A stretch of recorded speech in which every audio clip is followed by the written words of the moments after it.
Georgia and Ireland, folks. Probably a match which is not going to get quite the same billing as the British and Irish Lions games this weekend, but an important match for the Georgians, a chance to finally take a scalp, which they never have, and for the Irish, a chance to build some experience with a bunch of their guys away with the Lions. And obviously, Rugby World Rankings points to defend. Not the biggest deal for the Irish where they sit on the Rugby World Rankings log, but yeah, they would drop a fair few points if they did lose to the Georgians. The squads have been named. We'll go through them. I will likely struggle my way through the Georgians because I don't see enough Georgian rugby to be very familiar with some of these guys. But we'll try our best and we'll see what thoughts you guys have as well down in the comments if you let us know how you reckon this week's match is going to go. For the Georgians, Niniashvili at fullback is the one that everybody knows because he's a proper excitement machine player. He busts tackles. He gets run meters. He's been playing his rugby in France for a number of years. He's got a pretty decent boot on him as well.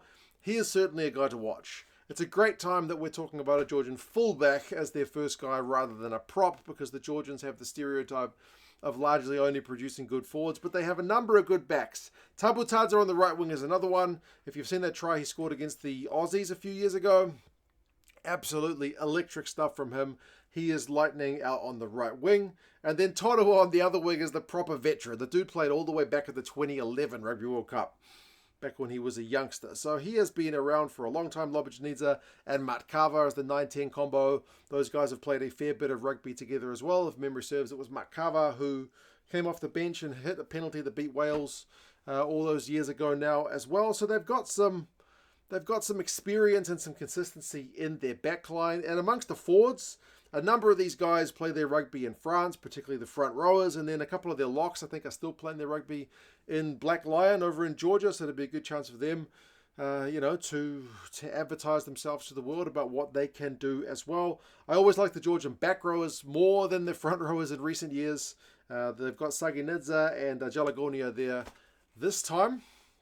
And both those guys, from when I've seen them play, proper high work rate tackle machines and getting turnovers and whatnot too. So yes, there's certainly some new names in this Georgian lineup for me, but also enough familiar ones that I'm hoping they will give the Irish, you can call it a second string Irish team, I guess, because of the amount of first string guys who are off with the Lions. Hopefully they'll give them as a good game as they can. For the Irish, I am very pleased for a number of these guys who are either getting their debuts or getting themselves back into Irish action for quite some time. I mean, Gavin Coombs, I bloody love that guy. He is just an absolute carrying machine for the Munster boys. Always bust tackles, and what a guy to get over the advantage line, or just a guy to, if you're a couple of meters out and you want a guy to get a close range try, Gavin Coombs is your man. He's been unfortunate that Doris and Conan have kind of had the lock on that number 8 jersey for Ireland, that he hasn't had more caps than the very limited opportunities he's had. Nick Timoney, proper tackle machine at number 7 as well. And then Ryan Baird, big rangy lock loose forward.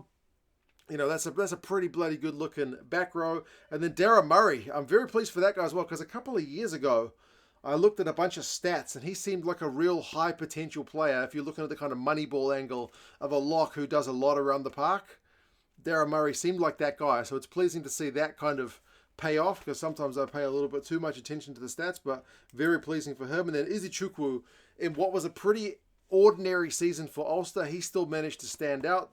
He's in the second row for Ireland this week as well. Front row of Clarkson, McCarthy and Boyle is certainly looking a bit less experienced than what we are used to when you've got the likes of Furlong and Porter and Beelum and co in the mix. But as I said, it'll be a good experience for these guys to go to Georgia and have a crack at the Georgian scrum. Craig Casey and Prendergast is the 19 combo, so Prendergast still ahead of Crowley under Paul O'Connell. Casey is interestingly captaining the side in this one. Midfielder McCloskey and Osborne. I love seeing McCloskey making those big direct carries. My father-in-law's prepping some food out on the deck, by the way, so that's what that banging is. It's no one trying to break into my house. Stockdale on the left wing. Tommy O'Brien gets a good reward for his form for Leinster out on the right. I love seeing a form pick, so good congratulations for him for getting his debut. And then Jimmy O'Brien is at fullback for this one. Other debuts on the bench, Michael Milne, Jack Ainger, Tom Ahern. He's another kind of one of those, a bit like Ryan Beard. What is it with you guys having these kind of lock, loose forward, hybrid, rangy guys who can do silky skill stuff as well in Ireland at the moment? Very pleased for him. Prendergast, that's Kian. Ben Murphy is another one of the potential debutants if he comes off the bench. Jack Crowley and Calvin Nash. So, yeah, it's a mix of guys, as I said, who've been on the fringes, guys who've kind of lost their spot in the pecking order, the likes of, Jacob Stockdale. McCloskey's been on the fringes for such a long time, behind Aki and behind, Henshaw and whatnot. So, yeah, pleasing to see some of the fringe guys actually get a chance, because Ireland has not, under Farrell, been a team to rotate as much as some of the other teams, but they are kind of forced to, with Farrell taking all the big gun guys off to Australia with the Lions.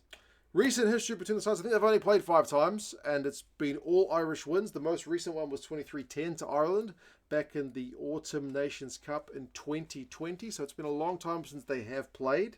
If you're looking back across the last 5 matches, you're going back to 1999 when it was 70 points to 0. So the matches have tightened up a wee bit since then. There was a bit of a scare in 2007 when it was only a 4-point game, but yeah, largely it's been relatively comfortable for the Irish over the Georgians. But this is in Tbilisi.